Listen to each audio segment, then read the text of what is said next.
Juan Kapitulo 8. Unya ang tanan na mauli apan si Jesus miadto sa bungtod sa mga olibo. Sayo sa pagkabuntag mibalik siya sa templo. Mialirong kaniya ang mga tao ug milingkod siya ug nanudlo kanila. Ang mga magtutudlo sa balaod ug ang mga Pariseo nagdalag usa ka babaye nga hisakpan nga nanapaw ug siya gipatubang nila sa tanan. Mingon sila kang Jesus, magtutudlo, kining babayhana na sakpan nga nanapaw. Sa atong balaod nagsugo si Moises nga ang magbuhat sa ingon kinahanglan batoon hangtod mamatay. Karon, unsa may imong ikasulti? Gisulti nila kini aron pagbitik kaniya. Ug sa ingon ikasumbong nila siya. Apan mitikubo si Jesus ug misulat sa yuta ginamit ang iyang tudlo.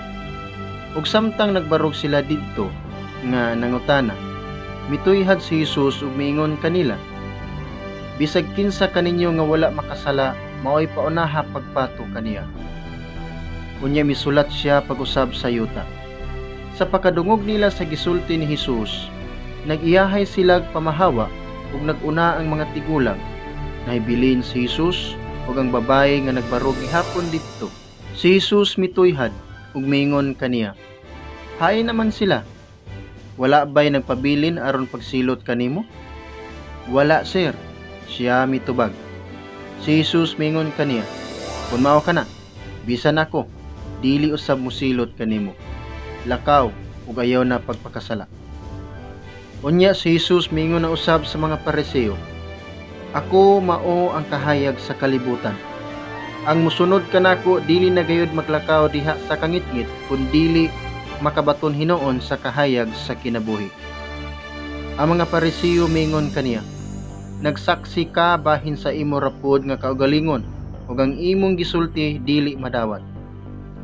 Si Jesus mitubag, bisan tuod nagsaksi ako bahin sa akong kaugalingon, ang akong gisulti tinuod kay nasayod man ako, diin ako gikan ug asa ako padulong.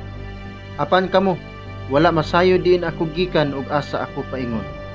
Kamo naghukom sa tawhanong paagi, apan ako wala maghukom kang bisan kinsa. Apan kung maghukom ako, husto gayod ang akong hukom, kay dili man nakurang usa ang maghukom, kundili ako ug ang akong amahan nga nagpadala kanako. Naisulat sa inyong balaod nga kun duha ka saksi magkauyon, tinuod ang ilang gisulti. Ako nagsaksi bahin sa akong kaugalingon ug ang akong amahan nga nagpadala kanako nagsaksi usab bahin kanako.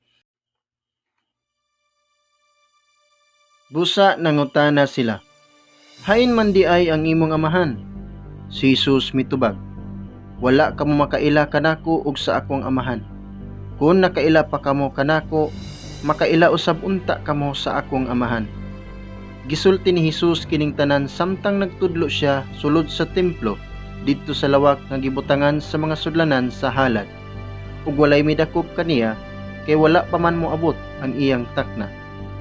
Unya mingon usab si Jesus kanila, mulakaw ako ug mangita kamo kanako, apan mga matay kamo diha sa inyong mga sala.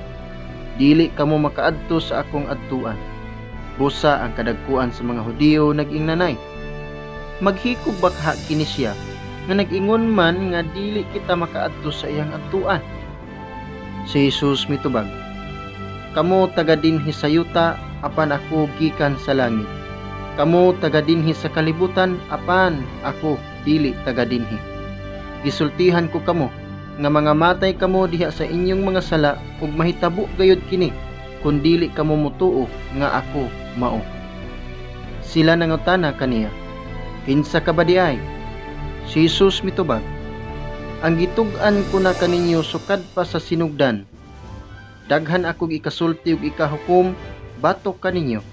Apan matuod ang gisulti sa nagpadala kanako, ug ang ako lamang nadungog gikan kaniya mao'y isulti ko sa kalibutan. Wala sila makasabot nga nagsulti siya kanila may tungod sa amahan. Busa miingon si Jesus kanila, kung inyo nang iisa ang anak sa tao, may baluan ninyo nga ako mao. Ug unya masayran ninyo nga wala ako magbuhat sa kaugalingon kong pagbuot, kundili nagsulti lamang ako sa gitudlo kanako sa amahan. ug siya nga nagpadala kanako naguban kanako. Wala ako niya pasagdi nga maginusara, kay nagbuhat man ako kanunay sa makapahimuot kaniya. Daghan ang mituo kang Hesus human niya isulti kining mga butanga. Busa miingon si Hesus sa mga nanuo kaniya, kung tumano ninyo ang akong pagtulunan, tinuod gayud nga kamo akong mga tinunan. May balo kamo sa kamatuuran, ug ang kamatuuran maghatag kaninyo kagawasan. Sila mitubag, mga kaliwat kami ni Abraham, ug wala pa gayud kami maulipon ni bisan kinsa. Busa unsa may buot mong ipasabot sa imong pag-ingon nga kami makabaton ug kagawasan? Si Jesus mingon kanila, sultihan ko kamo, ulipon sa sala ang tanan nga makasala. Ang ulipon dili kanunay sakop sa panimalay, apan ang anak kanunay sakop sa panimalay. Kung ang anak maghatag kaninyo kagawasan, mahimo gayud kamo nga mga tao nga gawas nun. Nasayod ako nga mga kaliwat kamo ni Abraham, apan nagtinguha kamo sa pagpatay kanako, kay dili man kamo mudawat sa akong pagtulunan. Nagsulti ako sa gipadayag kanako sa akong amahan, apan nagbuhat kamo sa gisulti kaninyo sa inyong amahan. Sila mitubag kaniya, si Abraham ang among amahan. Apan si Jesus mitubag, kung tinuod pa nga mga anak kamo ni Abraham, buhaton unta ninyo ang iyang gibuhat. Ang gibuhat ko lamang mao ang pagsulti kaninyo sa kamatuoran nga akong nadungog gikan sa Dios, apan nagtinguha kamo sa pagpatay kanako. Wala magbuhat og sama niini si Abraham, nagbuhat kamo sa gibuhat sa inyong amahan. Sila mitubag, dili kami mga anak sa gawas, usaray among amahan, ang Dios. Si Jesus mitubag kanila, kung ang Dios mao pa ang inyong amahan, inyo unta akong higugmaon, kay gikan man ako sa Dios, ug karon ako ani adinhi. Wala ako muanhi sa kaugalingon kong pagbuot, kundili gipadala niya ako. Nganong dili man kamo makasabot sa akong gisulti?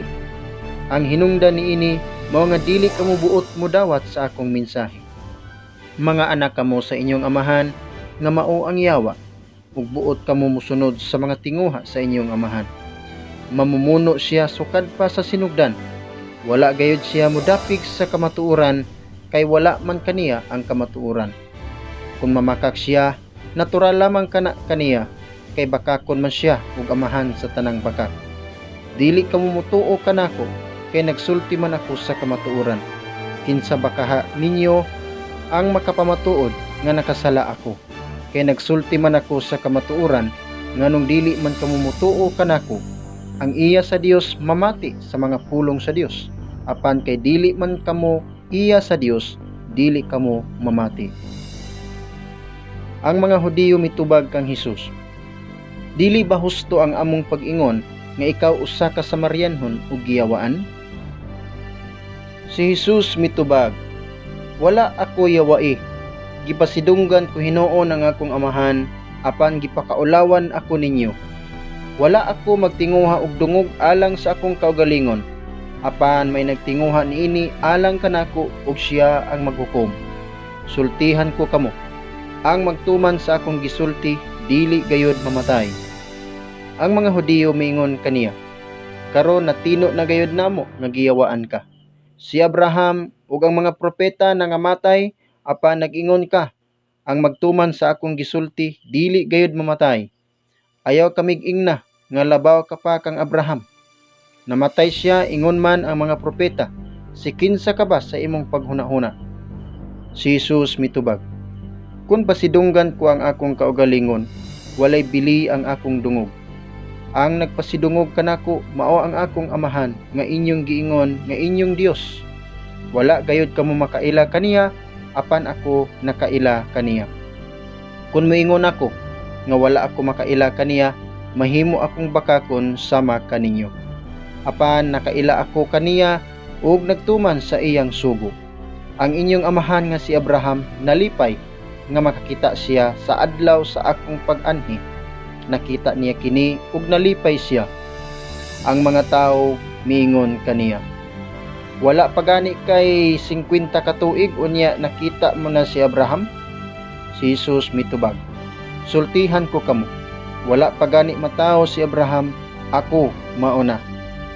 Ug namunit silag mga bato aron ilang batuon si Hesus apan mitago siya ug mibiya sa templo.